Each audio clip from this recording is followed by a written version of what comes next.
ಅದು ಇವತ್ತು ಅವರು ಶಿವಾನಂದ್ ನಿಲನ್ ಅವ್ರನ್ನ ಇವರು CID ಪೊಲೀಸರು after 10 days of police custody ಇವತ್ತು ಕೋರ್ಟ್ ಮುಂದೆ ಪ್ರೊಡ್ಯೂಸ್ ಮಾಡಿದ್ದೀರಿ ಅವ್ರನ್ನ.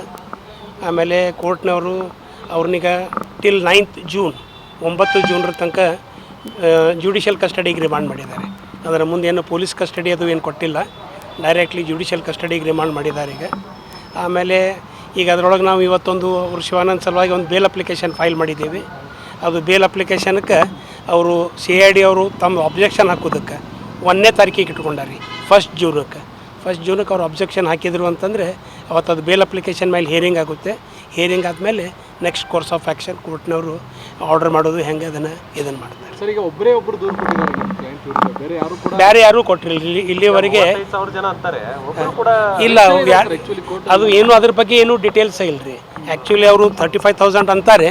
ಅದ್ರ ಬಗ್ಗೆ ನನಗನ್ಸೋ ಮಟ್ಟಿಗೆ ಅಂದ್ರೆ ಇಲ್ಲಿ ತನಕ ಏನು ಅಂದ್ರೆ ಇವೆಂಟ್ಸ್ ಡೆವಲಪ್ಮೆಂಟ್ ಆಗ್ಯಾವ ಅದನ್ನು ನೋಡಿದ್ರೆ ಅವ್ರಿಗೂ ಪೊಲೀಸರಿಗೆ ಸುದ ಐ ಡೋಂಟ್ ಥಿಂಕ್ ದಟ್ ಅವ್ರಿಗೂ ಸುದ ಎಕ್ಸಾಕ್ಟ್ಲಿ ಇಷ್ಟು ಐತಿ ಅಂತ ತಿಳ್ಕೊಂಡು ಅವ್ರಿಗೂ ಏನೇ ಅಂದ್ರೆ ಐಡಿಯಾ ವಿತ್ ಸರ್ಟನಿಟಿ ಅವ್ರ ಕಡೆನೂ ಏನು ಇದ್ದಂಗಿಲ್ಲ. ಅಂತ್ಯಕ್ಕಂತೇನೆ ಅಂತ ನಡೆದೈತಿ ರೀ. ಇದ್ರೊಳಗೆ ಒಂದು ಏನು ಇಂಪಾರ್ಟೆಂಟ್ ಥಿಂಗ್ ಏನು 35,000 ಇರಲಿ ಎಷ್ಟು ಫಿಗರ್ ಇರಲಿ, ಯಾರೂ ಇನ್ವೆಸ್ಟರ್ಸು ಯಾರೂ ಇವತ್ತಿನ ತನಕ ಅವ್ರ ಅಗೇನ್ಸ್ಟ್ ಏನೂ ಗ್ರೀವನ್ಸ್ ಎಕ್ಸ್ಪ್ರೆಸ್ ಮಾಡಿಲ್ಲ, ಎಲ್ಲೂ ಕಂಪ್ಲೇಂಟು ಫೈಲ್ ಮಾಡಿಲ್ಲ, ಏನಿಲ್ಲ. ಒಂದು ಸ್ಟ್ರೇ ಏನೋ ಕಂಪ್ಲೇಂಟು ಕಾಗವಾಡ ಪೊಲೀಸ್ ಸ್ಟೇಷನ್ದೊಳಗೆ ಫೈಲ್ ಆಗೈತೆ ಅಂತ್ರಿ. ಅದ್ರದ್ದು ಡೀಟೇಲ್ಸ್ ಇನ್ನೂ ನಮ್ಗೆ ಸಿಕ್ಕಿಲ್ಲ. ಅದ್ರದ್ದು ನಾವು ಡೀಟೇಲ್ಸ್ ತೆಗೆದಕ್ಕೆ ಅಪ್ಲೈ ಮಾಡಿ ಯಾವುದ್ರಿ ಬೇಲ್ ಅಪ್ಲಿಕೇಶನ್ ಫೈಲ್ ಮಾಡಿದ್ದೀವಿ. ಎಸ್, FIR ರದ್ದು ಕೋರಿ ಅರ್ಜಿ ಹಾಕುವಂಥದ್ದು ಏನಾದರೂ ಅದು ಆ್ಯಕ್ಚುಲಿ ಅದ್ರ ಪ್ರಕಾರ ಈಗ ಹೈಕೋರ್ಟ್ನೊಳಗೆ ಅಂದ್ರೆ ರದ್ದು ಕೋರಿ ಹಾಕ್ಬೇಕಾಯ್ತು ಅಂದ್ರೆ ಹೈಕೋರ್ಟ್ನೊಳಗೆ ಹಾಕಬೇಕಾಗ್ತೈತಿ ರೀ. ಕ್ವ್ಯಾಶಿಂಗ್ ಸಲುವಾಗಿ ಹಾಕಬೇಕಾಗ್ತೈತಿ. ಅದು ಈಗ ನಾವು ಮೊದಲ ಅಂದ್ರೆ ನಮ್ದು ಎಂಡೇವರು ಮೊದಲು ಶಿವಾನಂದ್ ಅವ್ರನ್ನ ಬೇಲ್ ಮಾಡಿಕೊಂಡು ಬೇಲ್ ಆದಮೇಲೆ ಅವ್ರು ಹೊರಗೆ ಬಂದಮೇಲೆ ಅದು FIR ಕ್ವ್ಯಾಶಿಂಗು ಮುಂದಿಂದ ಏನೈತೆ ಅದ್ರ ಬಗ್ಗೆ ವಿಚಾರ ಮಾಡಿ ಇದನ್ನು ಮಾಡಬೇಕು ಅಂತ ವಿಚಾರ ಮಾಡಿ. ಹೌದು, ಅವರು ಕೋರ್ಟಿಗೆ ರಿಕ್ವೆಸ್ಟ್ ಮಾಡಿದ್ದೀರಿ, ನನಗೆ ಎದೆ ನೋವಿದೆ ಮತ್ತು ರಿಪೀಟೆಡ್ಲಿ ಸ್ವೆಟ್ಟಿಂಗ್ ಆಗ್ತಾಯಿದೆ ಅಂತ ತಿಳ್ಕೊಂಡು ಅವರು ಅಂದ್ರೆ ಮಾನ್ಯ ನ್ಯಾಯಾಧೀಶರ ಗಮನಕ್ಕೆ ಅದನ್ನು ತಂದರು.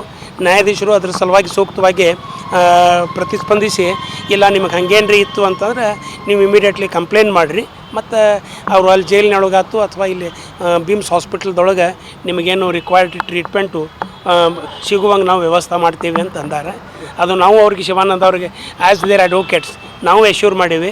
ನಿಮಗೆ ಏನಾದ್ರ ಸಲುವಾಗಿ ಮೆಡಿಕಲ್ ಏಡ್ ಸಲುವಾಗಿ ಅಸಿಸ್ಟೆನ್ಸ್ ಬೇಕಾಯ್ತು ಅಂತಂದರೆ ನೀವು ಹೇಳ್ರಿ, ನಾವು ಅದ್ರ ಪ್ರಕಾರ ಕೋರ್ಟಿಗೆ ಎಮರ್ಜೆಂಟ್ಲಿ ಏನಾದರೂ ರಿಕ್ವೆಸ್ಟ್ ಮಾಡಿಕೊಂಡು ಅದ್ರ ಬಗ್ಗೆ ಸೂಕ್ತ ನಿಮ್ಗೆ ಅರೇಂಜ್ಮೆಂಟ್ ಆಗುವಂಗೆ ನಾವು ಅರೇಂಜ್ಮೆಂಟ್ ಮಾಡ್ತೀವಿ ಅಂತ ತಿಳ್ಕೊಂಡು ಎಶ್ಯೂರ್ ಮಾಡಿ.